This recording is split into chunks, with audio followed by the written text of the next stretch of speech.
दोस्तों यहाँ देखिए, ये है मेरा लॉयड स्टेलर एसी। दोस्तों जब इस एसी का फिल्टर गंदा हो जाता है तो हद से ज्यादा लोग क्या करते हैं कि एसी टेक्नीशियन को बुला लेते हैं फिल्टर चेक करने के लिए, देखने के लिए कि हमारा एसी का फिल्टर गंदा हुआ है या नहीं हुआ है। तो दोस्तों एसी टेक्नीशियन को बुलाने का बिल्कुल भी जरूरत नहीं है। आप इस चीज को घर में खुद से चेक कर सकते हैं कि आपका एसी का फिल्टर गंदा हुआ है या नहीं हुआ है। देखिए सबसे पहले क्या करना है, यहाँ पर देखिए एक उंगली घुसाना है इधर और एक उंगली घुसाना है इधर, ठीक है।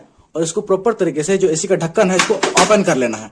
ओपन करने के बाद देखिए यहाँ पर एक दिया हुआ है, स्टैंड टाइप का दिया हुआ है, इसको पहले स्टैंड कर लेना है, ठीक है। देखिए हम आपको करके दिखाते हैं। दोस्तों देखिए एसी का जो ढक्कन है इसको प्रॉपर तरीके से होल्ड कर दिए हैं तो कितना अच्छा तरीके से स्टैंड हो गया है। अब दोस्तों यहाँ पर जाकर आप देख सकते हैं कि हमारा एसी का जो फिल्टर है वो गंदा हुआ है कि नहीं। देखिए मेरा जो एसी का फिल्टर है पूरा गंदा हो गया है। हम हर महीना साफ करते हैं लेकिन हर बार गंदा हो जाता है।